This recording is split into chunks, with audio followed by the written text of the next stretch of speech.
আজকে আমি আপনাদের সাথে শেয়ার করব সবার কাঙ্ক্ষিত এবং পছন্দের পকেট শর্মা রেসিপি। এইটার একটা ছোট্ট রিলস ভিডিও আমি রোজার মাসে শেয়ার করেছিলাম একদম রমজানের শেষের দিকে। তখন আসলে পকেট শর্মা সবাই রমজানের টাইমে বানাচ্ছিল। আমিও দেখছিলাম ভিডিও, আমার চোখের সামনে আসছিল যে আমিও চিন্তা করলাম আমিও বানিয়ে দেখি।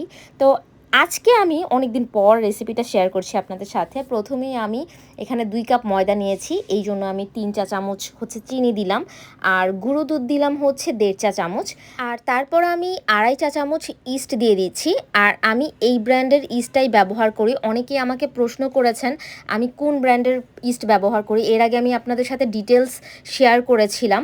এখন হচ্ছে আমি সবগুলাকে আমি ভালো করে মিক্স করে নিব। আর হচ্ছে এখন আমি দিয়ে দিচ্ছি হচ্ছে লিকুইড কুসুম গরম দুধ। দুধটা কুসুম গরম হতে হবে, খুব বেশি গরম থাকা যাবে না, আবার খুব বেশি ঠান্ডাও থাকা যাবে না। আমি অল্প অল্প করে মিক্স করছি, আর হচ্ছে আমি এটাকে ডোটাকে মাখিয়ে নিচ্ছি।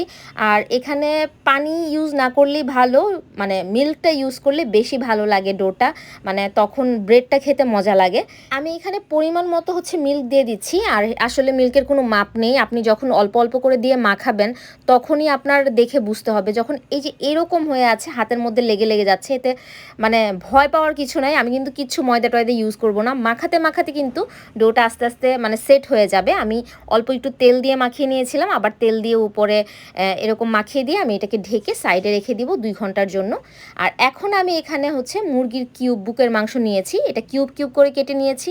আমি এখানে আদা আর হচ্ছে রসুন বাটা দিয়েছি আধা চা চামচ করে।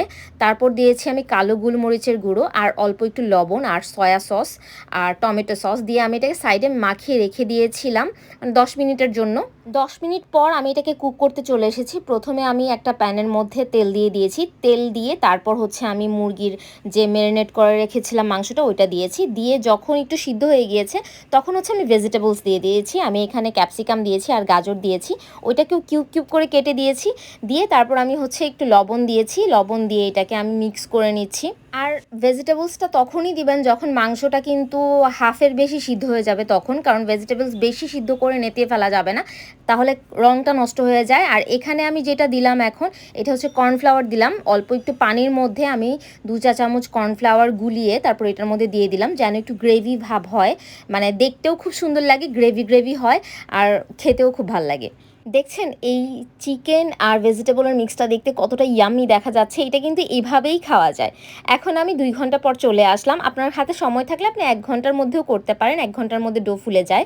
তো আমি এখন হচ্ছে 2 ঘন্টা পর আমি ডোটাকে ভালো করে মথে নিচ্ছিলাম, এবং এটাকে আমি সুন্দর করে ভালো করে মথে নিব। আর এটাকে আমি বড় গোল গোল করে রুটির শেপে আমি এটাকে বেলে নিব। আর রুটির শেপটা হবে একটু মোটা টাইপের, যেন আমি তো এটাকে যেহেতু পকেট শর্মা বানাবো, যেন রুটির ভাগটা যখন এটা বেক হয়ে যাবে যেন 2 ভাগ হতে পারে।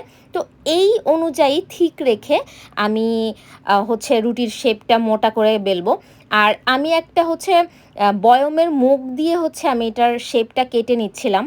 যেহেতু আমার কাছে কাটার ছিল না, আমি বয়মের মুখ দিয়ে কাজ চালিয়ে নিয়েছি। দেখতে পাচ্ছেন যে এইরকম করে কিন্তু আমি একটু ঠিক রেখেছি, আর হচ্ছে আমি এরকম শেপ দিয়ে কেটে নিয়েছিলাম। আর এখন এটাকে আমি বেক করে নিব। আমি একটা একটা করে আমি একটা প্যান বসিয়েছি, আমি একটু বাটার ব্রাশ করে দিয়েছিলাম, দিয়ে আমি 4টা হচ্ছে রুটির পিস দিয়ে দিলাম। আর দিয়ে আমি 3 মিনিট উলট পালট করে দিলাম, মানে 3 মিনিট, এখানে 1.5 মিনিট পর আমি উল্টিয়ে দিয়েছি এবং ঢাকনা দিয়ে ঢেকে দিয়েছিলাম। এবং বাকিটা হচ্ছে আরও 1.5 মিনিটে, মানে 3 মিনিটের মধ্যেই হচ্ছে এটা হয়ে যায়। এরকম যখন কালার হয়ে যাবে তখন নামিয়ে নিব। এভাবে আমি একে একে করে সবগুলাকে আমি ছেঁকে নিব। এখন যেটা দেখতে পাচ্ছেন এটা হচ্ছে মেয়োনিজ। মেয়োনিজগুলো আমি বাসায় বানাই। এখানে আমি প্রায় 3টা পরিমাণের ডিমের আমি মেয়োনিজ বানিয়ে নিয়েছিলাম। তারপর আমি হচ্ছে এখানে প্রায় 1.5টা পরিমাণ মেয়োনিজ দিয়ে দিয়েছি। আর হচ্ছে আমি এখানে দিয়েছি টমেটো সস, হচ্ছে কালো গোলমরিচের গুঁড়া, চিনি দিয়ে আমি এটাকে ভালো করে মিক্স করে নিচ্ছিলাম। মানে এটা খেতে অনেক ইয়াম্মি লাগে, বিশ্বাস করেন। আর হচ্ছে আমি যে চিকেনের যে গ্রেভিটা রান্না করে রেখেছিলাম ওইটাও আমি এটার মধ্যে দিয়ে দিলাম। এটা বেশিরভাগই মানে একদম সসি সসি ভাব থাকবে, মানে এরকম দেখতে লুকটা হবে। মানে মেয়োনিজটা কম দিবেন না, কিন্তু মেয়োনিজ সস এইগুলা কিন্তু ভরপুর পরিমাণে দিতে হবে যদি আপনি টেস্ট আনতে চান এটার মধ্যে। এখন হচ্ছে আমি ব্রেডগুলাকে মাঝখানে একটা ব্রেড নাইফ দিয়ে কেটে আমি যে চিকেনের পুরটা রেডি করেছি সেই পুরটা ভিতরে দিয়ে দিচ্ছিলাম। আর এটা কিন্তু দেখতে ঠিক এরকমই হবে, এই জন্যই এটার নাম হচ্ছে পকেট শর্মা। মানে আমি ব্রেডটা কিন্তু ফুল কেটে নিচ্ছি না, আমি কিন্তু নিচে এদিকে দেখতে পাচ্ছেন যে অল্প একটু বাকি রেখেছি, রেখে তারপর হচ্ছে আমি চিকেনের পুরটা ভরে দিচ্ছিলাম।